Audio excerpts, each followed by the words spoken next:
Nochebuena. Nikolai Gogol.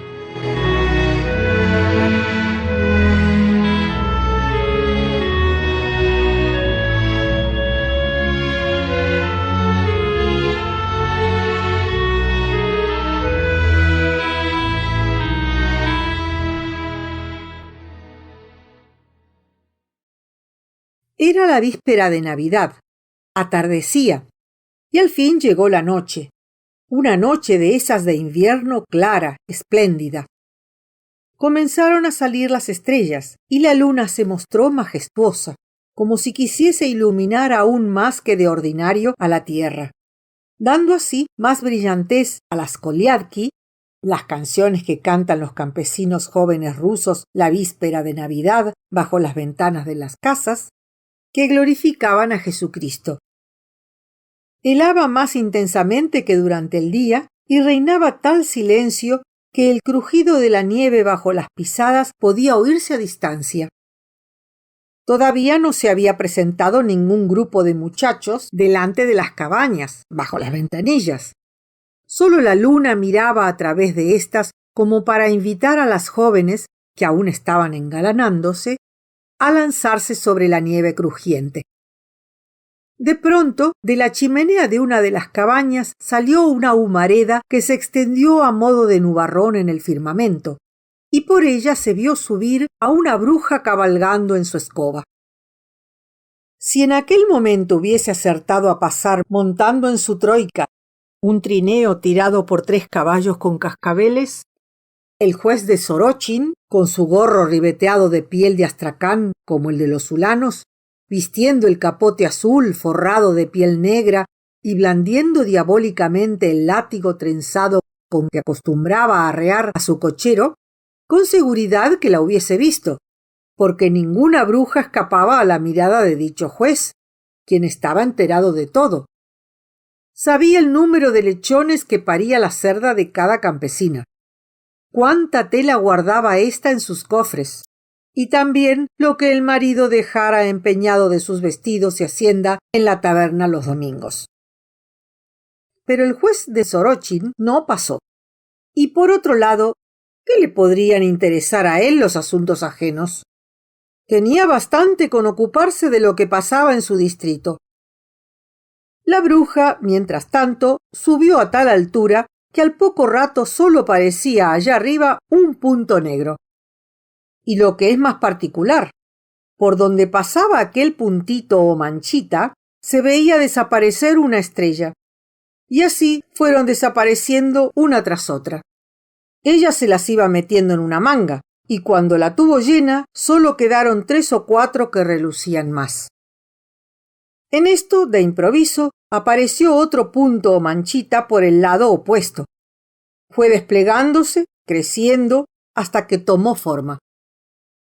Un miope que se pusiera unas gafas tan grandes como las ruedas del carruaje del subdelegado no podría aún comprender lo que pudiera ser aquello. De frente parecía enteramente un alemán, o sea, un extranjero. Husmeaba incesantemente todo lo que encontraba al paso con un hociquillo que terminaba, como el del cerdo, en un maravedí negro y redondito. Tenía unas piernas tan delgaduchas que, si hubieran sido así las del alcalde de Yareskov, con seguridad se le habrían roto al bailar el primer kazachok, el baile cosaco. Visto de espaldas tenía todo el aspecto de un empleado de provincias en día de gala, pues le colgaba un rabo tan puntiagudo y largo como el faldón del levitín moderno. Solo por sus barbas de chivo, por los cuernecillos que le apuntaban en la frente y porque todo él era más negro que un tizón, se podía deducir que no era ni alemán ni empleado, sino sencillamente el demonio en persona, a quien le quedaba la última noche para poder errar por el mundo y hacer pecar a los incautos. Al amanecer, cuando sonase el repique llamando a misa, correría a su ratonera sin mirar hacia atrás y escondiendo el rabo entre las piernas. Mientras tanto se acercó con mucho sigilo a la luna, y ya alargaba la mano para cogerla cuando tuvo que retirarla rápidamente como si se hubiese quemado. Chupóse los dedos, sacudió un pie y corrió a intentar cogerla por otro lado. Pero otra vez hubo de quemarse. No cejó, sin embargo, a pesar de la mala suerte que tuvo en sus intentonas, y volviendo de nuevo, la cogió de repente con ambas manos y haciendo mohines y soplando, la pasó de una a otra, del mismo modo que hacen los mujiks con la brasa que sacan del fuego para encender la pipa. Por fin, con un gesto rápido, se la metió en una bolsa que llevaba y con toda naturalidad echó a andar. Nadie supo en Didanka cómo el diablo robó la luna. Bien es verdad que el escribiente de la comarca, cuando salió de la taberna tambaleándose, dijo: «Y no sabemos por qué, que la veía bailar en el cielo». Él juró y perjuró ante todo el mundo que esto era verdad, pero todos los que le escuchaban meneaban la cabeza con aire burlón. ¿Cuál fue la causa que empujó al diablo a cometer un acto tan inaudito? Ahora se verá. Sabía que el rico cosaco Chub había sido invitado por el diácono para ir a su casa a comer la cutiá de Nochebuena. La cutiá es un plato de arroz cocido con uvas, pasas y miel que se come en Nochebuena. Allí irían también el alcalde, un pariente del diácono, que cantaba con voz de bajo profundo en la capilla arzobispal y que usaba levita azul, el cosaco Sverbigus y otras varias personas. Además de cutiá, se bebería aguardiente de azafrán y también habría vareniki y otros muchos manjares. El vareniki es un flan hecho de queso fresco y nata agria cocido en el horno. Entretanto, la hija de Chub, la joven más bella del pueblo, quedaría sola en casa y de seguro iría a verla el herrero, un buen mozo, forzudo, a quien el diablo tenía más odio que a los sermones del padre Condrat, pues en sus ratos de ocio el muchacho pintaba y tenía fama de ser el mejor pintor de la comarca. El mismo Sotnik L., que aún vivía, lo llamó expresamente a Poltava para que le pintase la cerca de madera de su casa. Todas las fuentes de que se servían los cosacos de Didanka para servir el borsch, esa sopa de remolacha con tocino, carne y nata agria, las decoró el herrero. Era además un hombre creyente y pintaba con frecuencia imágenes, y aún en nuestros días se puede ver en la iglesia al San Lucas Evangelista pintado por él. Pero su obra maestra fue una tabla que hizo para ser empotrada en un muro de la iglesia, a la derecha del altar mayor, en la cual representaba a San Pedro en el día del juicio final, con las llaves en la mano, echando del infierno al espíritu del mal, que corría azorado de un lado a otro, presintiendo su perdición, y los pecadores que antes estaban allí encerrados le perseguían y pegaban con látigos, leños y con todo lo que encontraban a mano. Mientras el pintor trabajaba en esta tabla, el diablo hizo cuanto pudo para estorbarle. Empujó invisiblemente la mano, levantó la ceniza de la fragua en la herrería y la esparció por todo el cuadro. Pero a pesar suyo, concluyó su obra el herrero y la tabla fue llevada a la iglesia y encajada en la pared. Desde entonces el diablo juró vengarse. Una sola noche le quedaba para errar por el mundo y en ella buscaba el modo de ejecutar su venganza. Por eso decidió robar la luna, abrigando la esperanza de que el viejo Chub, que era un perezoso, no se atreviese a salir, pues, por añadidura, el diácono vivía un poco lejos de su cabaña, y el camino pasaba por delante de los molinos y del cementerio, y luego seguía al borde del barranco. Si hubiese sido una noche clara de luna, el vareniki y el aguardiente de azafrán le habrían podido seducir. Pero era muy dudoso que con semejante oscuridad le pudiera arrancar del lado de la estufa y hacerle salir de su cabaña. Y el herrero, que hacía bastante tiempo no se trataba con él, por nada del mundo osaría, a pesar de su fuerza, visitar a la hija en presencia del padre.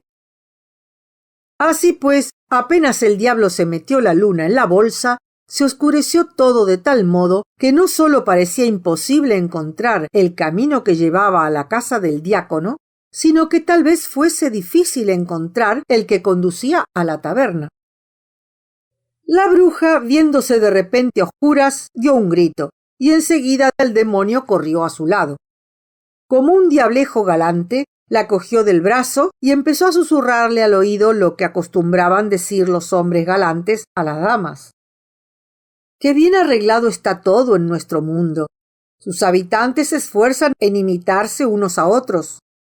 Antes, en Mirgorod, solamente el juez y el jefe de policía usaban en invierno los capotes cubiertos de paño, y los demás empleados se contentaban con sencillas pellizas. Pues ahora el concejal y el subdelegado se han hecho unos capotes nuevos de paño, forrados en pieles de rechetilov. El canciller y el escribano del distrito compraron hace 3 años el paño azul a 60 el archín. El sacristán se hizo para el verano unos charovari de tela fina. Los charovari son pantalones muy anchos que caen sobre las botas formando pliegues.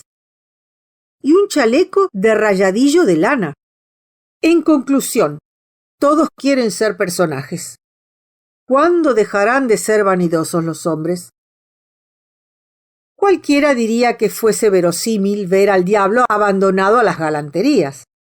Lo más gracioso es que seguramente se cree guapísimo, cuando tiene una cara ridícula, y no se comprende cómo no se avergüenza de su hocico que, como dice Forma Grigorievich, le da un aspecto de monstruo execrable. Y no obstante, se atreve a hacer la corte.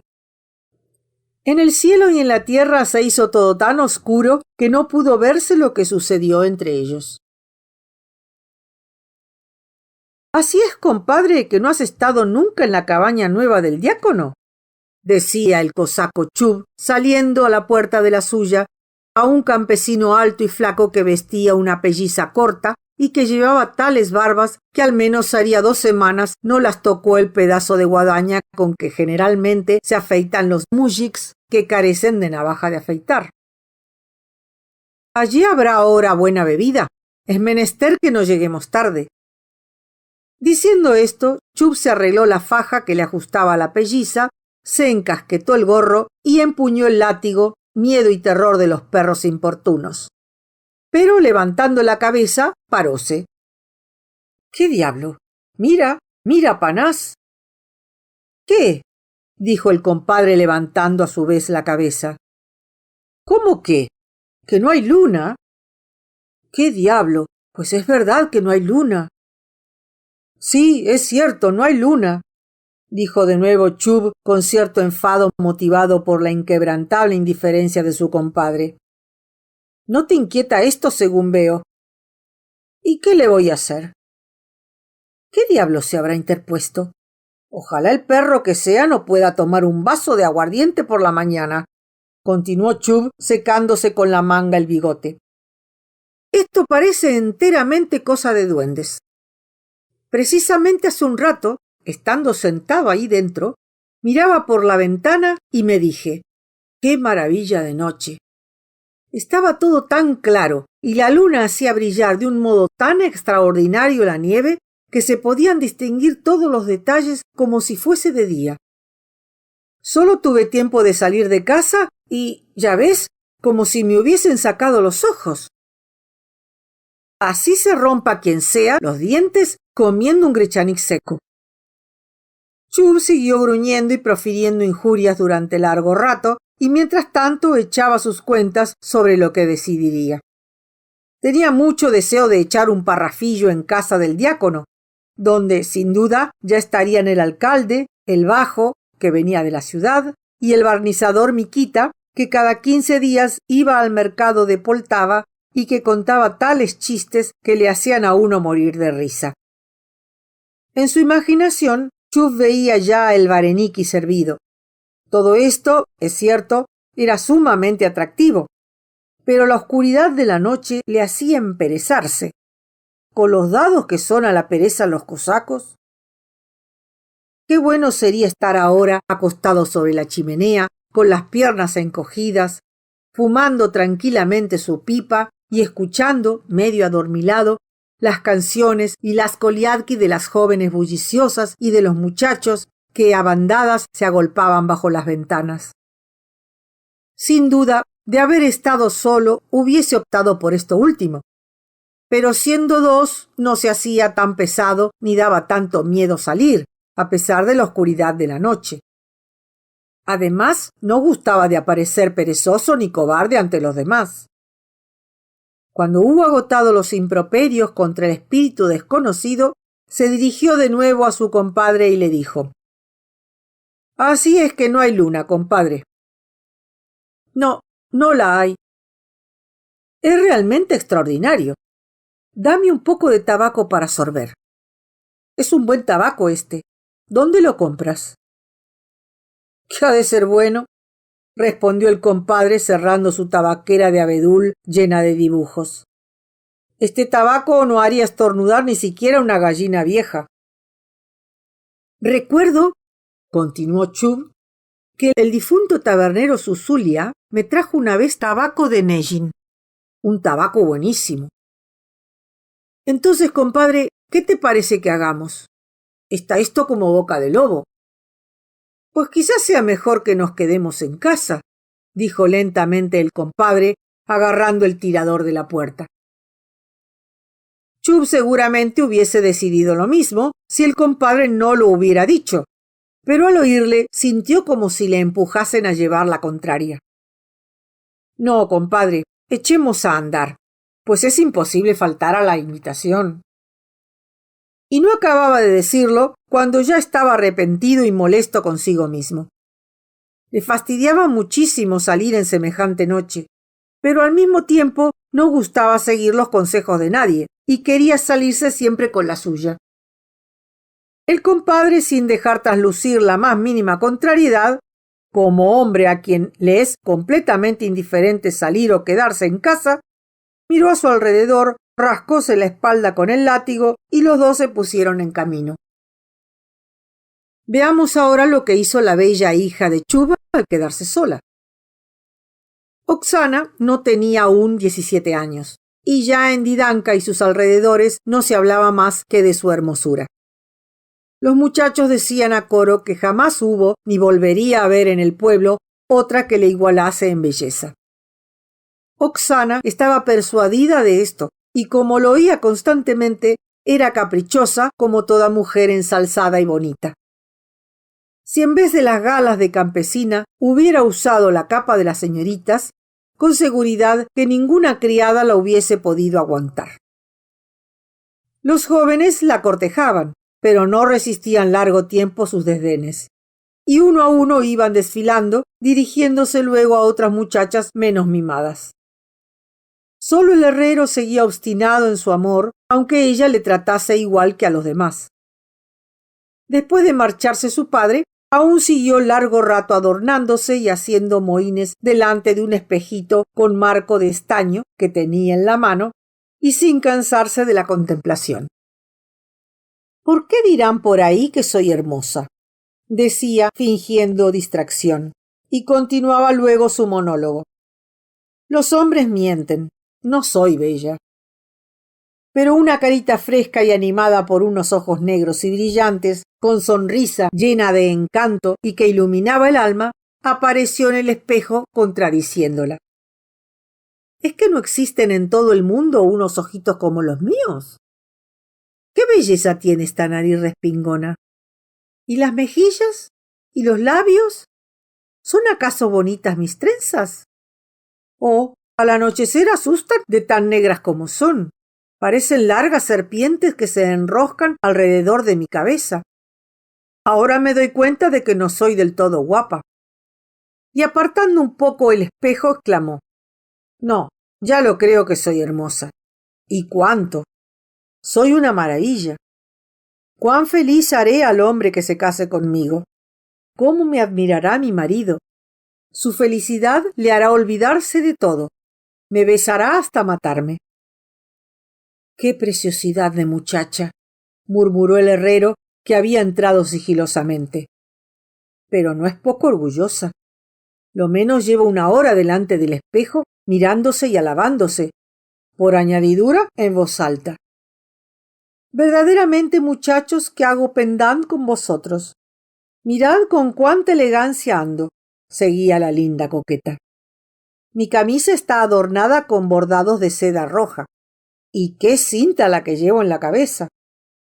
Nunca se vio ni se verá un galón tan rico. Todo esto me lo compró mi padre para que se case conmigo el mejor mozo del mundo. Y sonriendo dio media vuelta y descubrió al herrero. Lanzó un grito, parándose ante él bruscamente. El herrero dejó caer los brazos con desaliento. Sería difícil describir lo que expresó el rostro moreno de la encantadora doncella. A un mismo tiempo mostró aspereza y burla ante el tímido muchacho. Un ligero carmín de ira, apenas perceptible, se esparcía por su rostro, y toda esta confusión le hacía estar tan divina que nada le hubiese favorecido tanto ni tanto hubiese excitado el deseo de besarla. ¿Para qué has venido? Al fin rompió a decir Oksana.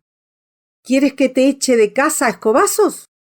Todos sabéis encontrar el momento propicio para acercaros a nosotras. Os informáis en cuanto los padres salen.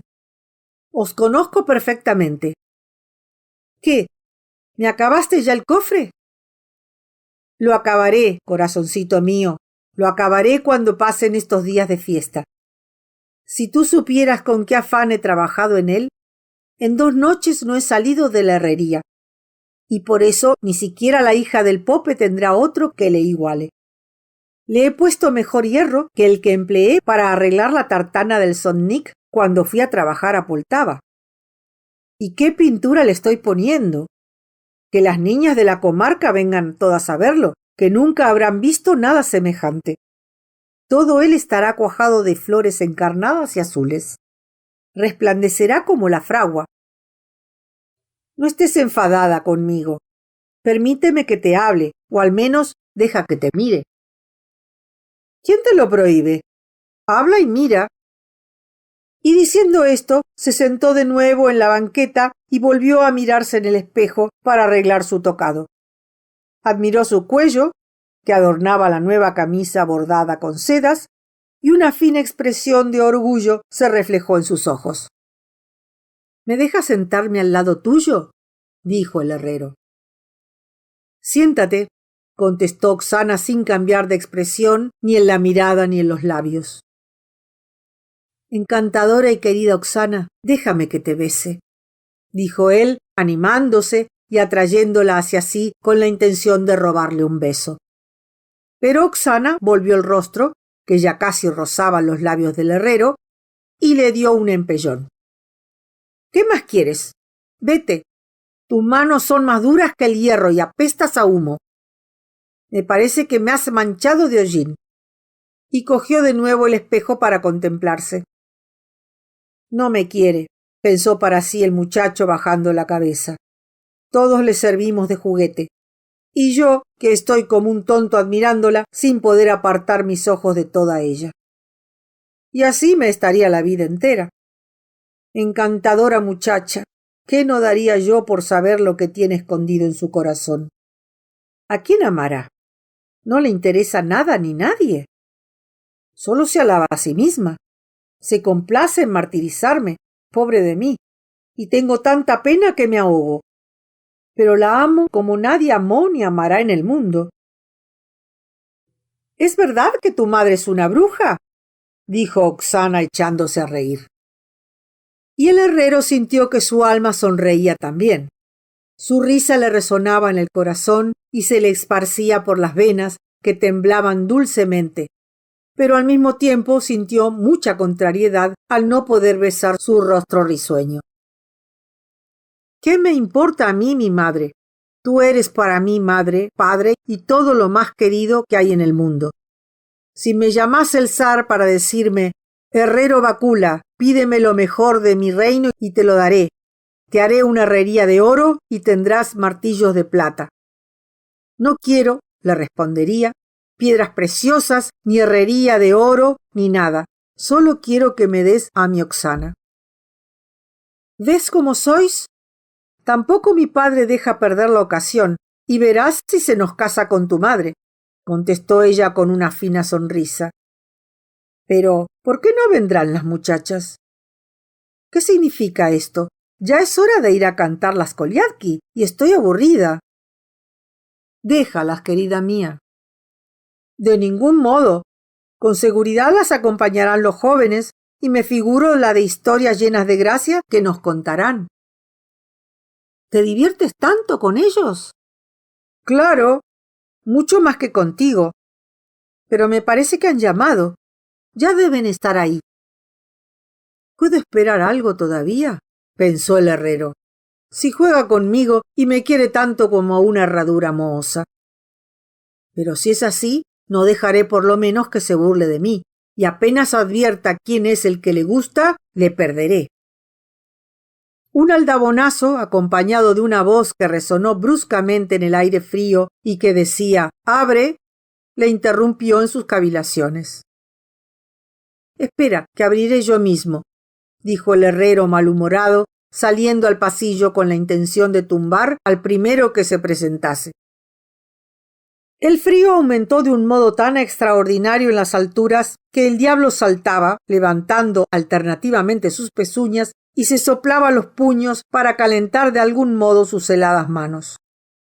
No es extraño que note frío quien de sol a sol va de un lado al otro por el infierno, donde, como es sabido, no hace tanto frío como aquí en invierno, y donde, tocado con un gorro que le hace semejante a un cocinero, fríe ante el hornillo a los pecadores con el mismo gozo con que una mujer fríe chorizos de Navidad. La bruja misma, aunque llevaba buen abrigo, sintió frío, y por ello, para guardar bien el equilibrio, como hacen los patinadores, levantó los brazos, separó las piernas y, manteniéndose rígida, dejóse resbalar por el aire como si hubiese sido una montaña helada y fue directo a la chimenea de su cabaña. El diablo la siguió en la misma forma, pero como este bicho es más ágil que cualquier galán de calzón corto, no es extraño que, al entrar por la chimenea, cayese sobre el cuello de su amada y se encontrasen los dos en el vasto hornillo entre los pucheros.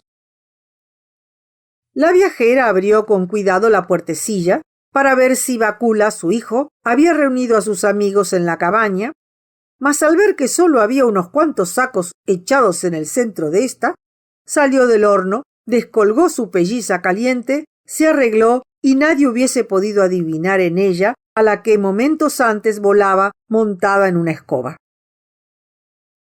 La madre del herrero Bakula no tenía más de 40 años.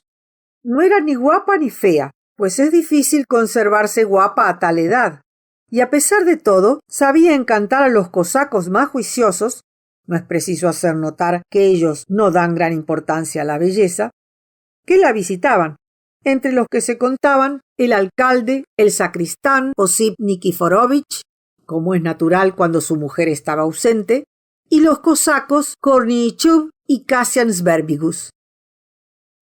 En honor suyo, diremos que sabía tratarlos de un modo tan hábil que a ninguno se le ocurría pensar que tuviese rival.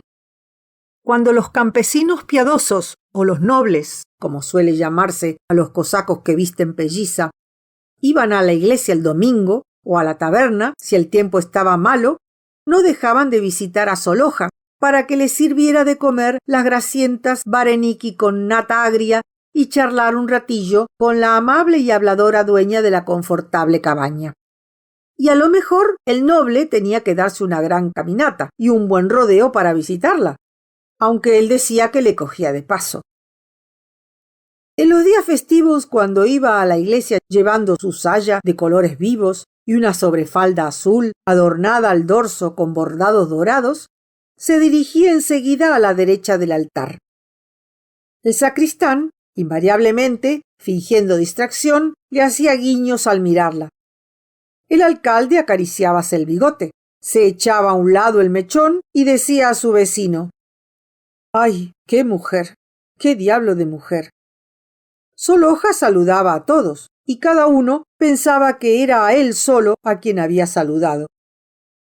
A alguien que gustase de meterse en vidas ajenas, le hubiese sido fácil comprender a primera vista que ella distinguía al cosaco Chub más que a ninguno, pues Chub era viudo, tenía siempre 8 pilas de centeno ante su cabaña, y 2 yuntas de robustos bueyes sacaban fuera del cobertizo la cabeza y mugían a la vista de las vacas y de los toros que pasaban. El barbudo macho cabrío, con voz tan penetrante como la del alcalde, escandalizaba mortificando a las pavas que se paseaban en el corral, y revolvíase cuando veía a sus enemigos los chiquillos que se reían de sus burlas. Los cofres de Chub estaban repletos de tela, tafetanes y casacas antiguas con galones de oro. A su difunta esposa le gustaba mucho lucir. En la huerta había, además de adormideras, coles y girasoles, 2 matas de tabaco que se renovaban todos los años. Soloja pensaba que todo esto no vendría mal unirlo a su hacienda, y calculaba de antemano cómo ordenaría las cosas cuando pasasen a su poder, y por ello duplicaba su benevolencia con el viejo Chub.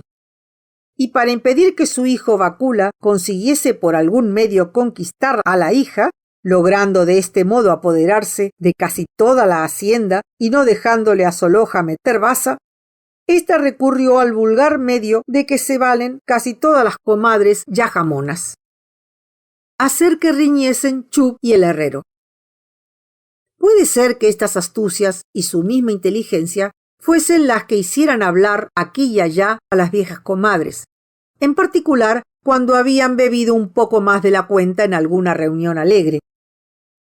Decían que Soloja era una bruja, que el joven Quisiacolupenco le había visto un rabo tan largo como un huso, que el jueves pasado había atravesado la carretera transformada en gato negro, que un día entró en casa del Pope en forma de cerda y que cacareó como un gallo, se puso el gorro del padre Condrat y salió huyendo.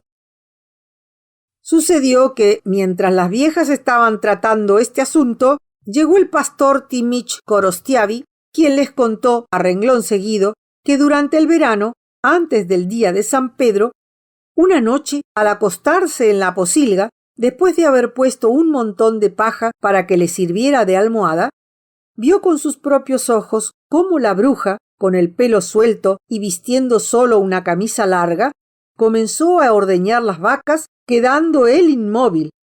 Tan hechizado estaba que cuando hubo terminado le untó los labios con una cosa tan asquerosa que luego se pasó escupiendo todo el día. Todo esto era muy dudoso, pues solamente el juez de Sorochin conoce a las que son brujas. Por eso todos los cosacos nobles no lo creían y reíanse de tales cosas. Mentiras de mujeres, era su respuesta obligada. Después de haber salido del horno y de componerse, Soloja, como buena ama de su casa, empezó a poner todo en orden, pero no tocó los sacos, pues dijo: ya que Bakula fue quien los trajo, que él sea quien se los vuelva a llevar. El diablo, en el momento de entrar por la chimenea, volvió la cara y vio por casualidad a Chub acompañado del compadre que ya iban lejos de su cabaña. Volvió atrás y cruzó ante ellos empezando a revolver la nieve helada que estaba amontonada por todas partes. Entonces se levantó una fuerte borrasca. Todo se puso blanco y la nieve arremolinada parecía una redecilla que amenazaba dejar ciegos y llenar la boca y orejas a los caminantes. El diablo entró otra vez en la chimenea, convencido de que el cosaco Chub volvería a su cabaña con el compadre. Allí encontraría al herrero y con seguridad le obsequiaría de tal modo que durante mucho tiempo no podría coger los pinceles para pintar caricaturas injuriosas. Realmente, apenas se inició la borrasca y el viento empezó a molestar a la vista, Chub comenzó a incomodarse y a arrepentirse. Encasquetándose el gorro, regalóse con injurias de las que participaron también el diablo y el compadre. Sin embargo, su enfado era falso, pues se alegraba de que la borrasca se hubiese presentado tan a punto. Hasta la casa del diácono quedaba una distancia 8 veces mayor que la andada, y decidieron volver atrás. El viento les pegaba entonces de espalda, pero la nieve arremolinada no les dejaba ver por dónde andaban. «Párate, compadre. Parece que no es este el camino», dijo Chub, alejándose un poco. No veo por aquí ninguna cabaña. ¡Qué borrasca, Dios mío! Por ese lado, compadre, tal vez encuentres la vereda. Yo mientras buscaré por este otro. ¿Quién diablo nos habrá empujado a salir con semejante noche con esta tempestad? No te olvides de dar una voz si encuentras la vereda. Oh, cuánta nieve me metió el demonio en los ojos. Sin embargo, no daban con el camino. El compadre, yendo de derecha a izquierda, fue alejándose y al fin se encontró en la puerta de la taberna. Este hallazgo le produjo tal alegría que olvidó todo y, sacudiéndose la nieve, entró en el portal sin preocuparse ya para nada del compadre que había quedado en la carretera. Entretanto, a Chub le pareció que había dado con el camino. Parándose, empezó a llamar a voz en grito al compadre, y viendo que no aparecía, decidió continuar solo. Después de dar unos cuantos pasos, dio con su cabaña. La nieve cubría el tejado y se amontonaba alrededor. Dando unas cuantas palmadas para desentumecer las manos, que tenía casi heladas, Chub empezó a golpear la puerta y a llamar imperiosamente a su hija para que le abriese. —¿Qué se te ha perdido aquí? —dijo ásperamente el herrero saliendo a la puerta. Chub, al reconocer su voz, dio unos cuantos pasos atrás. —Ah, no, esta no es mi casa —se dijo—. En mi cabaña no estaría el herrero. ¿De quién podrá ser? Pero qué tonto. ¿Cómo no la habré reconocido? Sí, es la cabaña del cojo Levchenko, que hace poco casó con una joven. Él es el único que tiene la cabaña casi igual a la mía. Por eso me pareció al principio un poco extraño haber llegado a casa tan pronto. Sin embargo, con seguridad que Levchenko debe estar ahora en casa del diácono. Entonces, ¿por qué el herrero? Ah, viene a visitar a la joven esposa. Muy bien. Ahora lo comprendo todo. ¿Quién eres y por qué llamas? Dijo el herrero de un modo aún más áspero y acercándosele. No te diré quién soy. Quién sabe si aún me pegaría el maldito bastardo, pensó para sí Chub, y mudando de voz contestó. Soy yo, buen hombre. Venía para divertirlos cantándoles debajo de la ventana. Vete al diablo con tus canciones, gritó el enfadado Bakula. ¿Qué esperas? ¿No estás oyendo? Vete enseguida de aquí. Chub tenía ya esta razonable intención, pero le violentaba verse obligado a obedecer las órdenes del herrero. Parecía como si un espíritu maligno le empujase a seguir adelante y le forzase a llevar siempre la contraria. ¿Por qué te empeñas en gritar tanto? Siguió con la misma voz. Se me ha antojado cantar las canciones y las cantaré. Está visto que con razones no te callarás. Y después de oír esto, Chub sintió un violento puñetazo en el hombro. ¡Tú! Según veo, empiezas a pegar, dijo dando un paso hacia atrás. ¡Vete! ¡Vete! Gritó Bakula regalándole con otro golpe. ¿Pero qué es lo que te pasa? Dijo Chub con voz que denotaba enfado, dolor y apuro. Según veo, pegas en serio y me haces daño, ¿sabes? Fuera, fuera, ordenó de nuevo el herrero, cerrando de golpe la puerta. ¿Cómo se ha envalentonado?, decía Chub al quedar solo en medio de la calle. Prueba a arrimarte. Vaya, valiente personaje. ¿Imaginas que no habrá tribunales para ti? Ya lo creo que sí, amiguito. He de dirigirme al mismísimo subdelegado. Te acordarás de mí. No he de mirar que seas herrero ni pintor. Y sin embargo, si pudiera ahora mirarme la espalda y los hombros, con seguridad que encontraría algunos cardenales pintados.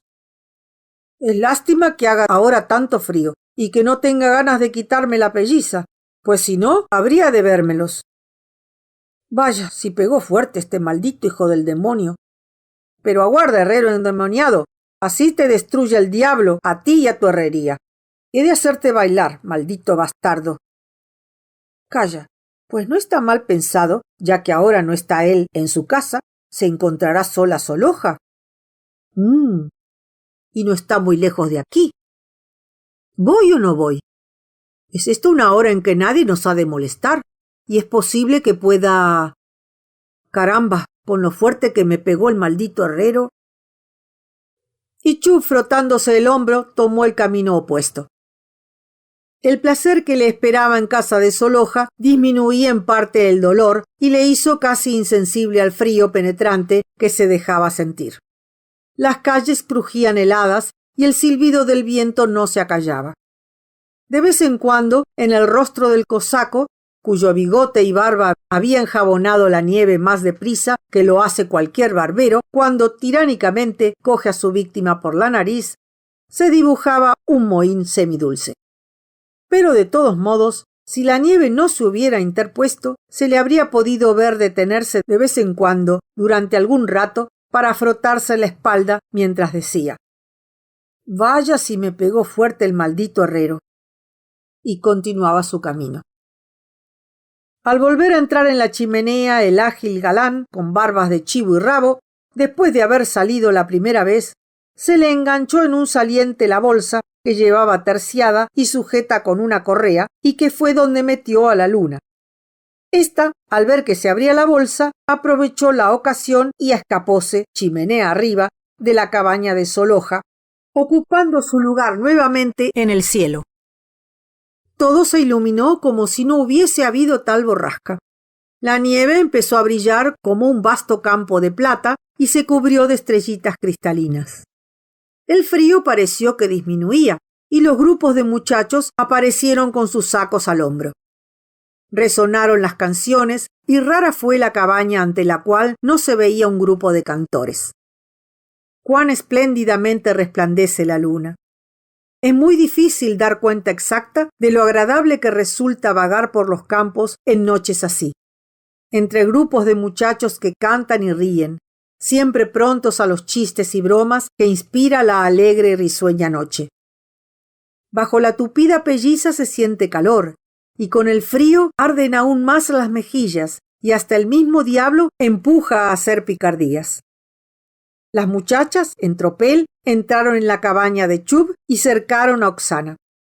Gritos, carcajadas y charlas ensordecieron al herrero.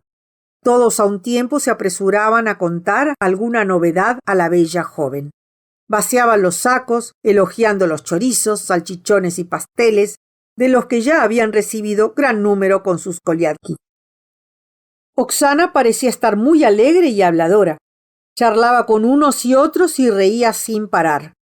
El herrero miraba con cierto enfado y envidia esta alegría, y por primera vez maldijo las koliadki que siempre le entusiasmaron. «Anda, Odarka», dijo la bulliciosa joven, dirigiéndose a una de las muchachas. «¿Con que llevas zapatos nuevos?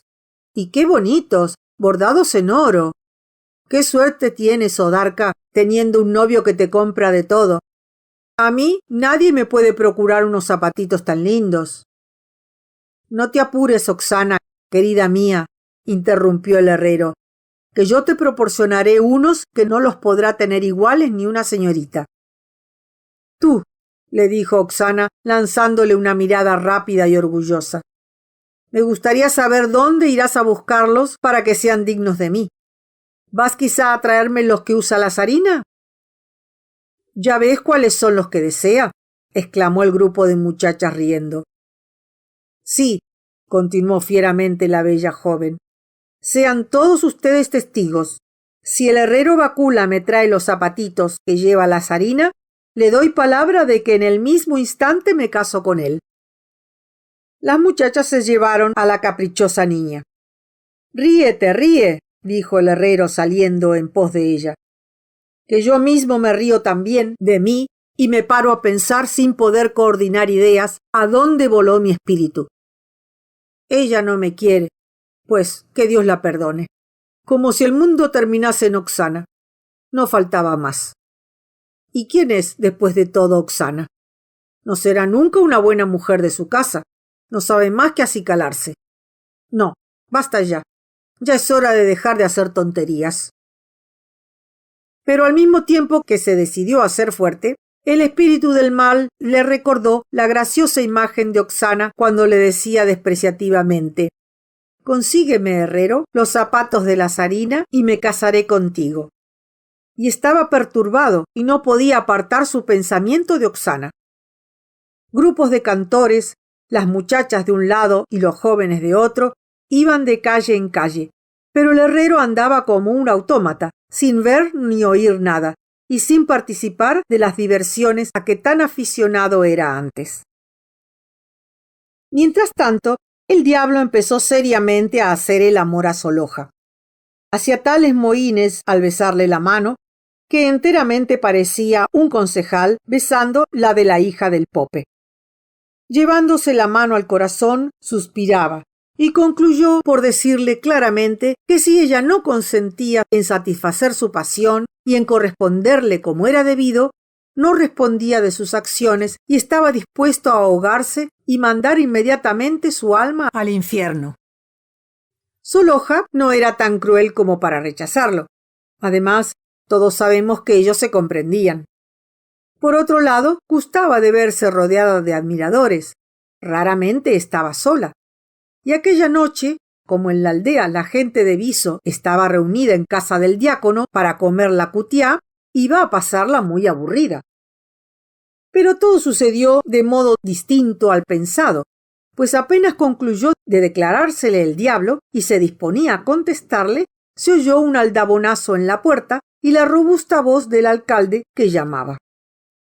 Soloja corrió a abrir y el diablo, con su agilidad acostumbrada, se escondió en uno de los sacos que había en el suelo de la cabaña. El alcalde, una vez que hubo sacudido la nieve de su gorro y después de beberse la copa de aguardiente que le dio Soloja, le contó que no pudo llegar a casa del diácono a causa de la borrasca y que al ver luz en su cabaña decidió entrar y tenía el propósito de pasar la velada con ella. Apenas había terminado de hablar el alcalde cuando sonó otro aldabonazo y se oyó la voz del diácono. «Escóndeme en alguna parte», dijo en voz baja el alcalde. «No tengo ninguna gana de ver al diácono en este momento». Soloja se detuvo a pensar en dónde podría meter a tan robusto visitante.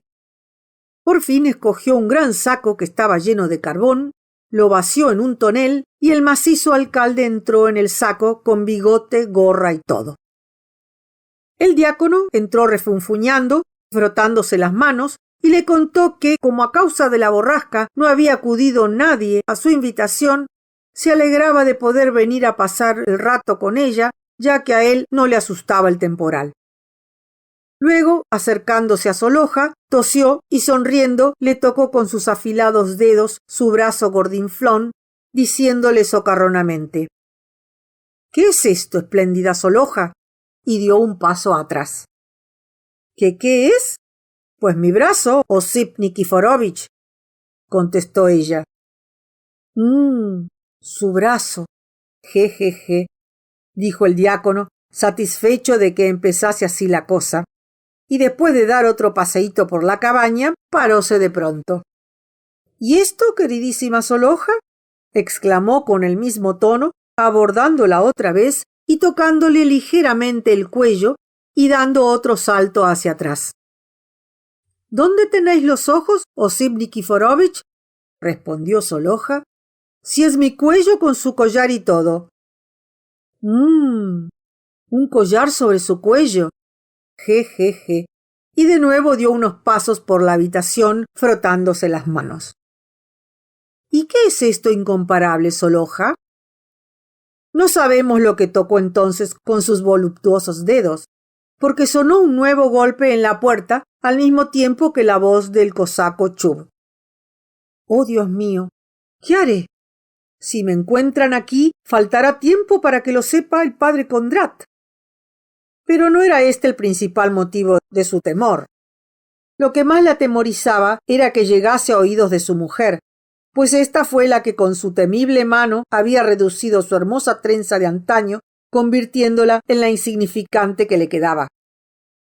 «Por amor de Dios, virtuosa Soloja», decía, temblando con todo su cuerpo.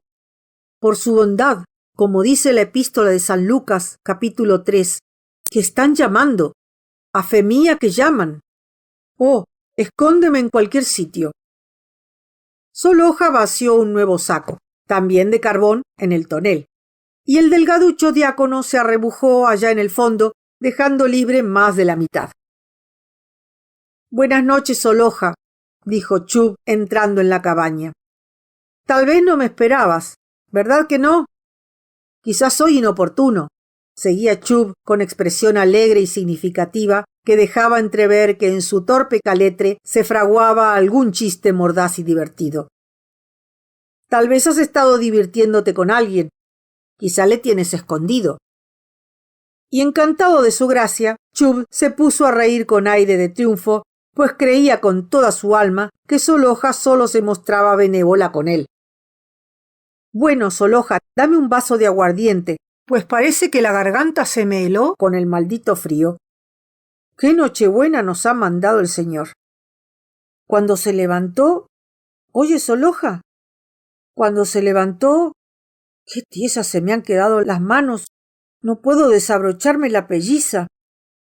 Cuando se levantó la borrasca, «¡Abre!», se oyó decir de pronto fuera en la calle, y al mismo tiempo sonó un aldabonazo. «Alguien llama», dijo parándose Chub. «¡Abre!», se oyó de nuevo, más fuerte. «Es el herrero», exclamó Chub cogiendo su gorro. «Oye, Soloja, escóndeme donde te parezca. Por nada del mundo quiero que me vea ese maldito bastardo. Así le salgan a ese hijo del diablo 2 grandes vejigas como pilas debajo de los ojos». Soloja, muy asustada también, iba de un lado a otro. Trastornada y atolondrada como estaba, sin saber lo que hacía, le dijo por señas que se metiese en el saco donde estaba el diácono escondido. Este pobre no se atrevió a quejarse ni chistó cuando el voluminoso cosaco se le sentó encima de la cabeza y le puso las grandes botas heladas sobre las sienes.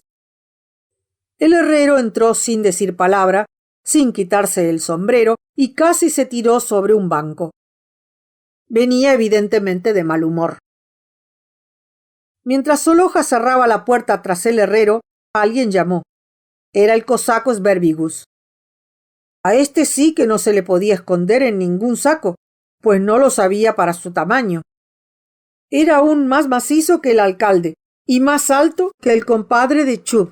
Por ello Soloja lo llevó al huerto y allí escuchó todo lo que le quiso contar. El herrero, abstraído, miraba a su alrededor, escuchando de vez en cuando las canciones que resonaban por toda la aldea. Por último se fijó en los sacos. ¿Por qué están aquí estos sacos? Ya es hora de que se quiten de aquí. Este dichoso amor que me tiene entontecido. Mañana es día de fiesta y la cabaña está llena de trastos. Me los voy a llevar a la herrería. Se levantó, ató los enormes sacos y se dispuso a echárselos sobre los hombros. Al mismo tiempo, se podrá comprender que sus pensamientos volaban Dios sabe a dónde. Si no hubiera sido por esto, habría oído a Chub que tuvo que quejarse cuando al atar el saco le cogió el pelo con la cuerda, y también al robusto alcalde, a quien le entró un hipo muy fuerte. ¿Será posible que no pueda borrar de mi pensamiento a Oksana?, se decía. No quiero pensar en ella, pero ni que lo hiciera a propósito. No pienso en otra cosa. ¿Por qué las ideas vendrán a uno sin querer? Diablos, estos sacos parece que pesan más que antes. De seguro que han metido alguna cosa más que carbón. Pero qué tonto soy. Ya no me acordaba de que ahora todo me parece más pesado. Antes podía doblar y enderezar de nuevo con la mano una moneda de cobre y hasta una herradura. Y ahora apenas puedo con un saco de carbón. Si sigo así, pronto me llevará un soplo de viento. No, exclamó cobrando ánimos, no quiero ser como una mujer. No permitiré que se rían de mí. Aunque fuesen 10 sacos, habría de poder con ellos. Y altivamente se echó sobre los hombros más sacos de los que hubieran podido llevar 2 hombres robustos. Quizá tome este también, siguió diciendo, levantando el más pequeño, en el que se había escondido el diablo. Aquí me parece que puse mis herramientas. Yo no tengo que casarme. Cada vez resonaban más las canciones, las voces y las risas. Los grupos se iban engrosando con gentes que venían de los pueblecillos vecinos. Los mozos hacían 1000 disparates y se divertían en grande. De vez en cuando sonaba una canción improvisada por los cosacos. De pronto, de un grupo salió la voz de un muchacho que se puso a cantar a grandes voces y adrede una canción desentonada. Una carcajada general recompensó su genialidad. Se abrieron aquí y allá las ventanitas y las enjutas manos de las viejucas que quedaron haciendo compañía a los juiciosos padres asomaron mostrando salchichones y pedazos de torta. Las mozas y los jóvenes se apiñaban disputándose la presa. Más allá, un corro de mozalbetes cercaba a un grupo de muchachas y resonaban con gran algarabía los gritos alborozados. Uno tiraba bolas de nieve, otro quería apoderarse del saco en que iban las provisiones. Las muchachas, por su parte, corrían para atrapar a un mozo y obligándole a tropezar le hacían caer de bruces con el saco. Todos parecían dispuestos a pasar la noche de diversión en diversión, y la noche se mostraba tan espléndida y resplandeciente. La luna, al reflejarse en la nieve, parecía aún más blanca. El herrero se detuvo con sus sacos. Le parecía oír que salía del grupo aquel la voz y la risa de Oksana. La sangre se agolpó en sus venas, haciéndole tambalear. Tiró al suelo los sacos con tal fuerza que el diácono no pudo menos que lanzar un gemido de dolor y al alcalde le entró de nuevo el hipo. Con el saco pequeño sobre los hombros, echó a andar hacia los jóvenes que perseguían al grupo de muchachas del que pareció oír salir la voz de Oksana. Sí, es ella. Tiene el mirar de Zarina. Sus ojos brillan oyendo los chistes que le cuenta aquel mozo. Y ahora ríe a carcajadas. Siempre ríe. Sin querer y sin darse cuenta, el herrero se abrió paso entre el grupo y se encontró al lado de Oksana. «Hola, Vakula, ¿qué tal estás?», dijo la hermosa joven, sonriendo con aquella sonrisa que hacía perder el juicio al herrero. «¿Qué? ¿Has recogido mucho en tu saco? Vaya un saco ridículo. ¿Me trajiste ya los zapatitos de Zarina? Pues tráemelos y me casaré contigo». Y soltando una carcajada echó a correr con sus compañeras. El herrero se quedó perplejo. «No, ya no puedo más. Esto es superior a mis fuerzas», exclamó después de un rato. «Dios mío, ¿por qué será tan hermosa? Su mirada, su charla y todo me enloquece y me abraza. Ya no me es posible resistir más. Hay que acabar de una vez, aunque mi alma se condene. Me tiraré al río y que Dios me perdone». Resueltamente echó a andar y alcanzando de nuevo al grupo, se acercó a Oksana, diciéndole de un modo firme: «Adiós, Oksana. Búscate otro novio. Búrlate de él cuanto quieras, pues a mí ya no me volverás a ver en este mundo». La linda moza quedó asombrada, intentando decirle algo, pero el herrero, con gesto desesperado, huyó de allí. «¿A dónde vas, Vakula?», le gritaron sus amigos, viéndole correr con tanta ansia. «Adiós, amigos míos», les contestó éste. «Dios haga que nos veamos en el otro mundo, pues en este ya no volveremos a divertirnos juntos. Adiós, perdonadme, y decid al padre Kondrat que diga las oraciones para la salvación de mi alma. Ya no tengo tiempo de pintar los candelabros de la Santa Virgen ni los de San Nicolás. Que Dios me perdone. Todo lo que se encuentra en mi cofre lo dejo en legado a la iglesia. Adiós». Diciendo esto, el herrero volvió a echar a correr con el saco a cuestas. «Se ha vuelto loco», dijeron los mozos. «Un alma que se pierde», musitó piadosamente una vieja que acertaba a pasar por allí. «Es preciso contar que el herrero se ahorcó». Entretanto, Vakula, después de atravesar algunas calles, se paró para tomar aliento. «¿A dónde me dirijo?», pensó. «No parece sino que realmente hubiese perdido toda esperanza. Probaré el último remedio. Iré a ver al Zaporogo Pasuk, el ventrudo. Dicen que él conoce a todos los espíritus del mal y que le es dado hacer cuanto quiere. Iré. De todos modos, se ha de perder mi alma. Al oír esto, el diablo, que llevaba tanto tiempo inmóvil, lleno de júbilo, se puso a saltar dentro del saco. Pero el herrero, creyendo que era él quien lo había tocado descuidadamente, produciendo este movimiento, le dio un golpe con su robusto puño y, enderezándoselo sobre el hombro, se dirigió a casa de Pasuk el ventrudo. Pasuk fue realmente en su juventud un saporogo. Nadie supo si lo echaron de Zaporozhye o si él huyó de allí. Hacía ya lo menos 10 o 15 años que vivía en Didanka. Al principio vivió como un saporogo auténtico. No trabajaba, dormía 3/4 partes del día, comía como 6 gañanes y se bebía casi un cubo de aguardiente de una sentada. Tenía cabida para todo esto, pues aunque era bajo, las carnes le hacían casi cuadrado. Además, llevaba unos charovari tan anchos que aunque echase un paso largo, no se le podían ver los pies. Y enteramente parecía al andar un barril rodando por la calle. Tal vez por eso le llamaban el ventrudo. Llevaba apenas unas semanas en el pueblo cuando corrió la voz de que era un curandero. En cuanto alguien se sentía enfermo, llamaba a Pasuk y éste, con solo murmurar unas cuantas palabras, curaba de su mal al enfermo. Una vez, a un noble, comiendo pescado, se le atravesó una espina. Pasuk supo con tal maestría darle un puñetazo en la espalda que la espina tomó el camino derecho sin causar el menor daño en el paciente. Ahora ya no se le veía por ningún sitio, y tal vez era debido a su pereza, o más bien a su gordura, pues cada vez le costaba más trabajo pasar por las puertas, apenas suficientes para su humanidad.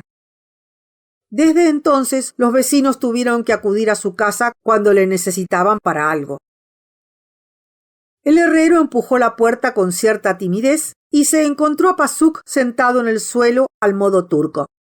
Delante de él había un barrilito sobre el cual se veía una fuente llena de galuchki. La fuente estaba a nivel de su boca y sin mover siquiera un dedo, inclinando un poquitín la cabeza, bebía el jugo cogiendo con los dientes de vez en cuando los galuchki. Pues, señor, pensó para sus adentros Bakula, este es aún más perezoso que Chub. Aquel por lo menos usa cuchara para comer, mientras que éste ni siquiera mueve las manos. Por cierto que Pasuk estaba ocupado y tan pendiente de su comida que no pareció parar mientes cuando entró el herrero, quien al pisar el umbral de la puerta le saludó ceremoniosamente. «He venido, Pasuk, a ver a vuestra señoría», dijo Bakula, haciendo una nueva reverencia.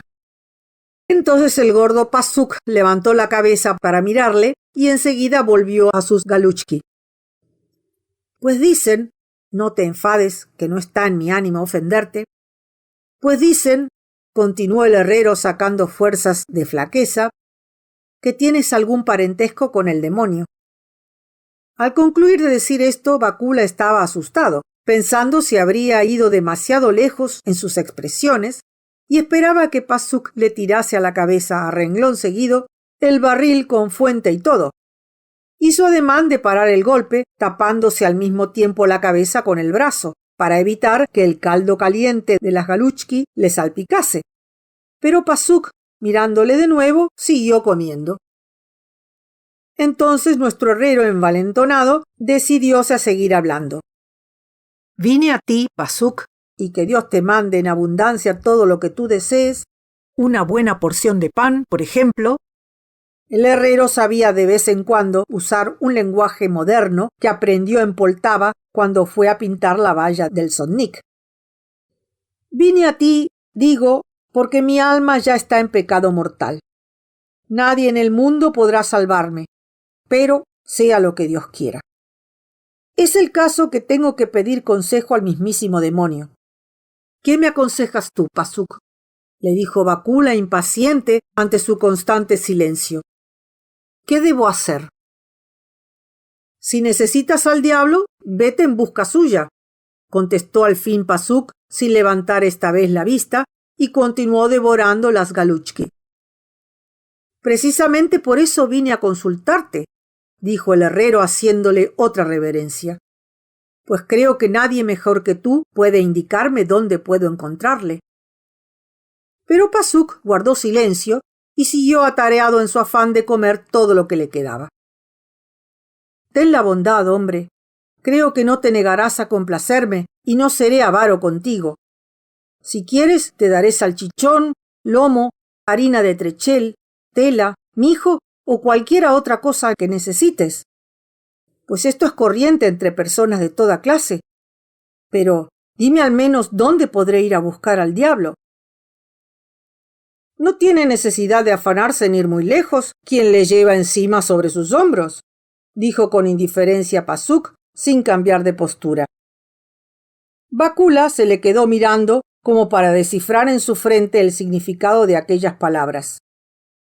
¿Qué habrá querido decir? Parecían preguntar sus asombrados ojos.